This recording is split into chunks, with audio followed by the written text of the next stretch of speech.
Nós estamos acompanhando e vamos entrar daqui a pouco com informações sobre como está a novela da votação do relatório da CPI. Na fase que está, olha, é inacreditável, é inimaginável que a CPI tenha conseguido chegar a algum lugar, né? É inimaginável, é inacreditável, porque o que eles fizeram de estrepulia durante esses 6 meses é algo inacreditável. Eles chamavam pessoas para falar de temas que eles não dominavam, não pesquisaram nada antes de chamar as pessoas, faziam perguntas as mais estapafúrdias, não sabiam do que os especialistas eram especialistas. O relator, um político experiente, foi senador, ele foi deputado federal, aliás, é senador, foi presidente do Senado, foi ministro da Justiça do Fernando Henrique. Alguns se surpreendem. Nossa, o Renan Calheiros foi ministro da Justiça? Foi ministro da Justiça do presidente Fernando Henrique. Aí ele virou relator e parece que bebeu da água da Dilma. Eu não sei o que aconteceu. Começou a fazer pergunta estapafúrdia. Parecia que não estava compenetrado. Uma coisa meio estranha, muito estranha. Tá lá. Ela apresentou o relatório dele com os riscos que o relatório dele tem, e eu me refiro a riscos, é quando você tenta, e a gente falou disso aqui, é importante sempre lembrar, toda vez que você tenta cravar sobre alguém um crime um pouquinho parecido com o que fez, mas que não é exatamente o que fez, dá problema. Então, por exemplo, falsificação de documento particular. O presidente da República divulgou um documento feito por um camarada do TCU, que é falso. Mas ele que falsificou? Vai provar que ele falsificou? Bom, não sei. Crime de epidemia. Não, o presidente contribuiu para a difusão da doença. Como? Ele injetava, sabe aqueles maníacos que a gente ouve contar, que furam os outros em ônibus, metrô? É isso que ele estava fazendo? Isso é um crime de epidemia. Ah, não, mas existem formas mais sofisticadas. Tudo bem, então vai ter que provar. Incitação ao crime. Por não usar máscara, é incitação ao crime. Mas se a PGR fala que não é crime, o Supremo tem que definir se é crime, se não é crime. É uma transgressão, o que diabo que é? Então precisa tomar muito cuidado. Mas tudo bem, tá lá a proposta dele. E se eu perguntei o que é este relator, todo confuso, todo atrapalhado, o que são esses personagens que seguram e apoiam o governo? O governo escalou os melhores, parece o meu São Paulo. Esses são os melhores caras que eles tinham lá. Esse Marcos Rogério da Fala Empolada apresentou um relatório separado, 254 páginas. Ele falou, eu não vou ler tudo. Bom, ainda bem, se ele fosse ler tudo, ia todo mundo embora, né? Já pensou ele lendo tudo? Um festival de bobajada. Esse Luiz Carlos Reis, esse daí, eu fui olhar, ele existe. Eu fui, não, vai ver, não existe. Vai ver, ele tá lá, ninguém tem vergonha. A pessoa fica com vergonha de falar, olha, o senhor não é senador, o senhor não invadiu. Não, ele foi prefeito, foi secretário de agricultura da cidade dele. Ele foi deputado federal algumas vezes, é engenheiro agrônomo, agricultor, é senador da República. E fica falando aquelas baboseiras de cloroquina até agora. Ele fala de cloroquina.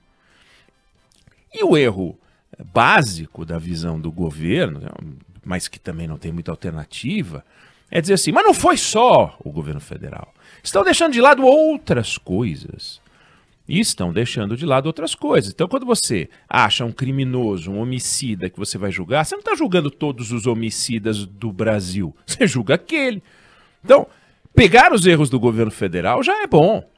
Ah, mas tem que pegar tudo. Não, pera, então você só vai julgar um homicida quando você pegar todos os homicidas? Não. Você só vai julgar um criminoso quando você pegar todos os criminosos? Não. Achou alguém fazendo uma coisa errada, você vai lá enfim, pune. Não tem sentido essa discussão, mas nós vamos ter oportunidade de falar um pouco mais sobre isso. Eu falei do Fábio França pelo seguinte, Fábio, o maior inimigo do Grêmio é o Inter, né? Imagino. Sim, sem dúvida. Eu não sei qual é o maior inimigo do Flamengo. Não vai ser só do Rio, no Brasil inteiro vai ter gente, mas enfim. Qual é o maior inimigo do Flamengo? Qual Olha, time assim que você pode dizer que é o rival? Vou dizer que é o Vasco, viu? Mas, Vasco, né? em termos nacionais, talvez o Atlético Mineiro numa rivalidade criada ali no início dos anos 80. Pronto, o Atlético Mineiro. Se você pegar, por exemplo, o maior inimigo do Atlético Mineiro, sem dúvida, você vai falar também ou o Flamengo, ou então você vai falar o Cruzeiro, vai. Enfim, o que eu quero dizer com isso? para falar de terceira via e a gente dar um exemplo de por que que não entra. E toda hora vem alguém falando de terceira via. Você viu uma entrevista, mas era a terceira via. Era a terceira via.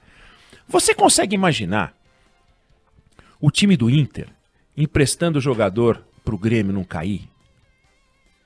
Ou então, o meu São Paulo perdeu para o Bragantino. Pô, vamos fazer o seguinte, vamos dar uma força para esse Bragantino aí. Então, o Atlético Mineiro empresta jogador para o Bragantino. O Flamengo, que está bem, empresta jogador para o Bragantino. O Inter empresta jogador para o Bragantino. Todos os times emprestam, porque daí o Bragantino vai disputar, em algum momento, né, se continuar assim, uma chave para Libertadores. De repente, com um time, com todo mundo emprestado, põe até o Tite de técnico do Bragantino. A seleção brasileira empresta, a CBF ela empresta, empréstimo. Ele treina, ele ganha a Libertadores. Aí ele vai disputar o Mundial de Clubes e a gente fala, que legal, temos um brasileiro que ganhou e foi o Bragantino. Vão ficar todos felizes, né? Essa é a lógica da terceira via, uma lógica que não faz o menor sentido. O Colorado quer que o Grêmio, não é que vá para a segunda divisão, vá para o raio que o parta, quer que se dane. O Vasco ri à toa quando vê o Flamengo empatar, perder, e é assim que funciona. Faz sentido no ambiente de trabalho você tem dois camaradas disputando uma vaga de emprego, aí um vira para o outro e diz, não, eu acho que você deve ir porque você tem mais condições. Isso é a terceira via. A terceira via é, dois disputam um aumento e diz, não, você merece mais do que eu, vai você para o aumento. Essa é a terceira via. É uma lógica que não faz o menor sentido. E a gente acha que não faz o menor sentido na política, não faz o menor sentido na vida, não faz o menor sentido no campo de futebol, não faz o menor sentido nas carreiras, não faz o menor sentido na vida normal. Débora, você e uma amiga, você é uma mulher casada, mas você já foi solteira, você e uma amiga olha para um cara e diz, não, vai você tem mais chance de namorar ele. Que é isso? Onde já se viu um negócio desse? Ou Fábio a mesma coisa? Não faz o menor sentido. Não existe terceira via, porque não é humano que as pessoas cedam para o outro aquilo que entendem que é delas de direito. Por que é delas de direito? Porque elas resolveram. Quer dizer, nós já temos Lula e Bolsonaro. Aí fala, vamos para acabar com a polarização. Como? Comigo, o Ciro diz.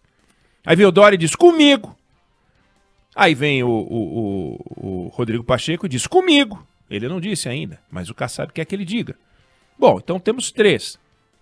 O Eduardo Leite também. Comigo. Sei lá quem mais vai falar comigo. Daqui a pouco a Marina sai de algum lugar e fala comigo. Por que o Dória vai ceder para o Ciro? Pelo menos o Ciro tem mais chance de derrotar o Bolsonaro e aí ganhar do Lula. Em nome do quê? Em nome do quê? Do bem comum. Mas que bem comum? Qual o bem comum do Bragantino virar campeão mundial pro cara que torce pro São Paulo, pro Flamengo, pro Vasco? Quer que se dane, quer que o Bragantino se dane, quer que o Flamengo se ferre, tá adorando o Renato se ferrar. E as pessoas estão adorando o Grêmio se ferrar. E assim por diante. O Palmeiras ganhou e eu não gostei, porque eu sou São Paulino, eu tenho um filho palmeirense, eu gosto de ligar pra ele e falar, se ferrou, mas não adianta, eu perdi pro Bragantino, foi ele que me ligou. É assim a vida. Mas não deveria ser? Mas não deveria ser. Eu também não deveria estar com o joelho infectado. Isso não existe, não deveria ser. É assim. É assim. Ninguém vai ceder, a não ser num gesto de grandeza. Mas aí nós estamos falando de gestos, né? De coisas que fazem sentido. Certo? Uma mãe, um pai protegem a vida de um filho com a própria vida. Claro, claro que sim. Você dá a vida pelo seu filho? Claro que você dá a vida pelo seu filho. Mas nós estamos falando de eleição presidencial, para governador, para o Grêmio, para o Grêmio não, esse Grêmio do futebol, Grêmio estudantil, sabe, para síndico. Síndico talvez, né? Vai você que tem mais chance, porque você quer se livrar, porque é um traste. Dá muito trabalho, os síndicos sabem como isso dá trabalho. Agora, a presidência da República. Então, toda vez que você ouvir falar e em tom de indignação, somos a terceira via. Pense nisso. Você quer que o time de futebol que você odeia, ou seja, aquele que não é o seu, vá mais longe do que o seu, em nome do bem comum, e que você bata palmas e diz, foi muito bonito. Não! Não, você não quer e você não vai emprestar jogadores do seu time e se isso fosse possível você iria ficar bravo porque você não quer. Ah, eu quero um brasileiro, eu quero... Não, pelo menos um brasileiro. É o Brasil na final! Isso vale pro locutor falar, mas o torcedor fala: o Brasil na final, caramba, o meu time não tá. O meu time é o Brasil. Então, menos. Eu só queria chamar a atenção e fazer essa comparação com o futebol, porque é isso que é uma legenda, é isso que é um partido. É nós e é eles. Se não é nós, que eles se danem. É assim que funciona. Ou alguém acha isso muito exótico que eu estou falando? Então, para registrar, vamos ter oportunidade de falar muito de terceira via, fica com isso na cabeça e vamos acompanhar hoje esse trabalho da CPI. Não sei, Fábio, se você acha, se você, não só como um conhecedor, mas como entusiasta, e Débora também, acharia razoável ceder a vaga do seu time para o time que é o seu maior adversário em nome do bem comum. Se vocês acharem isso razoável, eu retiro a minha fala.